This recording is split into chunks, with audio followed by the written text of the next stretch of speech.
The first question is just to introduce yourself and your role at your publishing company. I'm Gerilee McBride, and I'm the Advertising and Promotions Manager at UBC Press. UBC Press is an academic scholarly publisher, so we publish in the range of 20 to 25 books per season. Could you please describe your role in detail for us?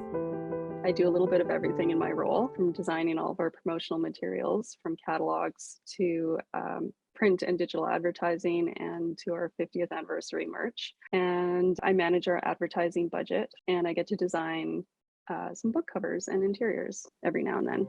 Would you be able to walk us through a typical day at work?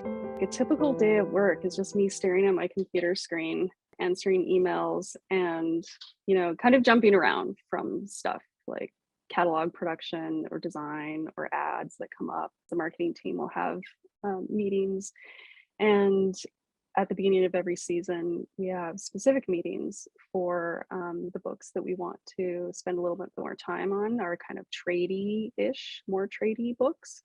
I feel lucky in a lot of cases to have this role at the press because I'm able to be an in-house designer, which not every press has, and I have a lot of control over the things that I get to do in the day. The next question is, what is your favorite part of your job?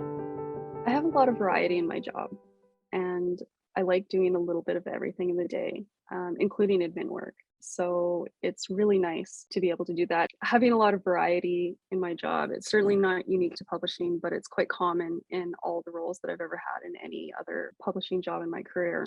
And that's really nice. It's a really nice aspect of working in publishing. Please tell us, what does fictional media get wrong about the publishing sector? That's a great one, because it's everything. They get everything wrong. It's kind of fun to watch those movies. It's like, oh, is that what it's like? Is that what it's supposed to be like? It's always fast and glamorous. I'm like, publishing is neither of those things. I mean, we can certainly put on a good gala and have some really fun parties, but I would say that fast is not happening in publishing. We can get a book out in, 4 to 6 months, really, if you're hard pressed, less than that, but it's always the long haul in publishing. What advice would you give to someone who wants to start working in publishing? I would say be realistic.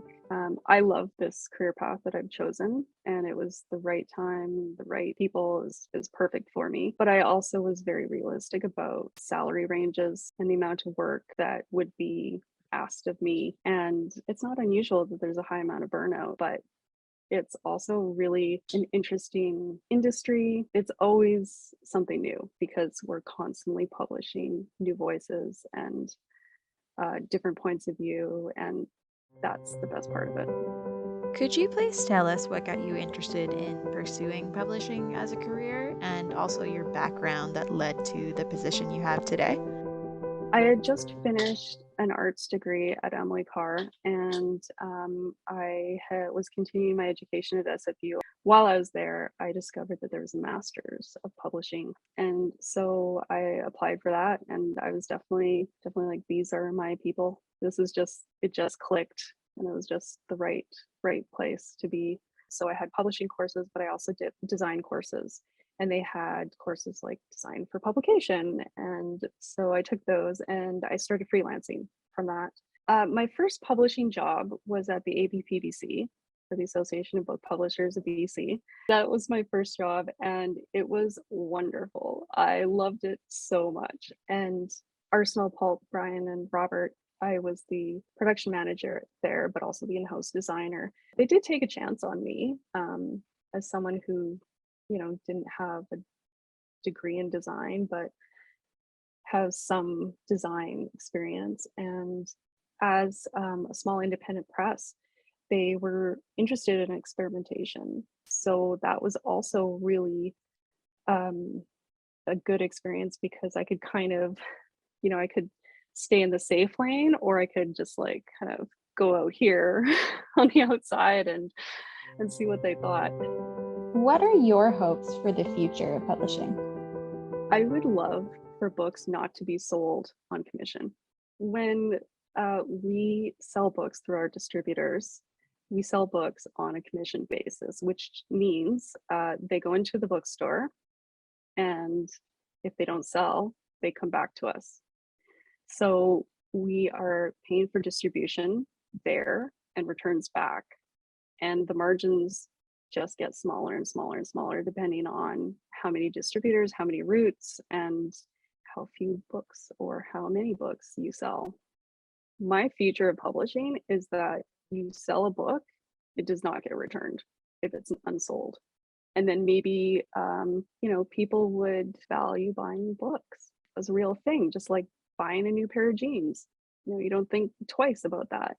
But a book is expensive, which is crazy, ridiculous. Why do you think independent Canadian publishing is important? I think it's important to publish our own voices that wouldn't otherwise be out in the world in the same way. Nobody else is going to do it, and we have the opportunity to do it. And so the independent part is really, I feel like, the important part of Canadian publishing.